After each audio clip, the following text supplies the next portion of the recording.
Good morning mga fitness. So today is Saturday. So ang pag-uusapan natin is alin ba ang mas magandang gamitin, long bar or dumbbell? Para sa akin mga fitness, sa experience ko na sa loob ng 6 years, yan, mas magandang gamitin ang long bar dahil pagdating sa pagpapalakas ng ating katawan.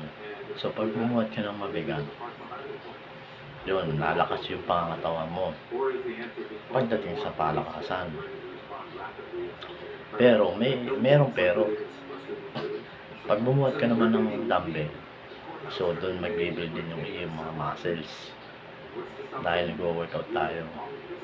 Doon makikita mo yung result ng iyong katawan. So ganun din sa long bar.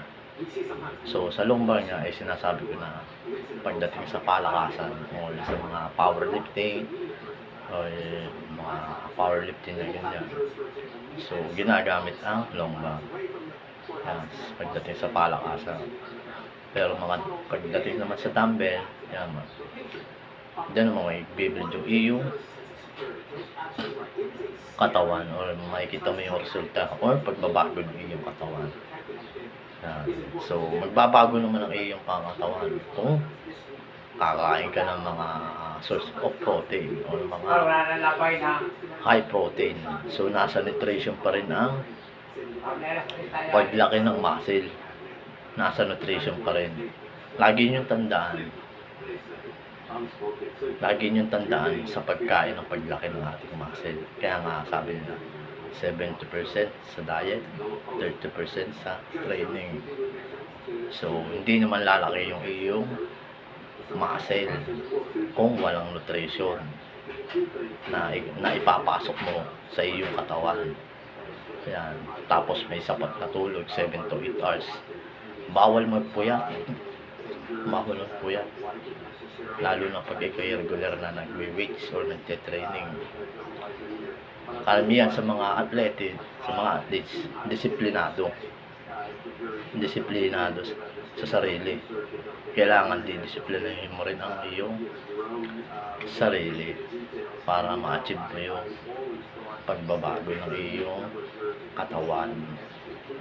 Or kung gusto mo lumaki ang iyong katawan, or kung gusto mong lumakas man lang or maging fit, or maging maayos yung pangatawan. Yun. Lagi ko sinasabi, sa nutrition pa rin ang paglaki ng ating muscle. 70% sa diet, 30% sa training. Yun ang sikreto mga fitness sa pagkain. Yan. At sapat na tulog.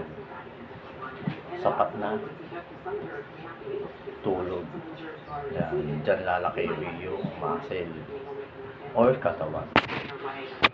So, yun lang. Sana may nagtulang kayo sa video to. Huwag nyo kalimutan i-subscribe yung aking channel. March Kipit 2024. Hindi lang yan. Marami pa tayong video gagawin about sa fitness, health, lifestyle. Okay.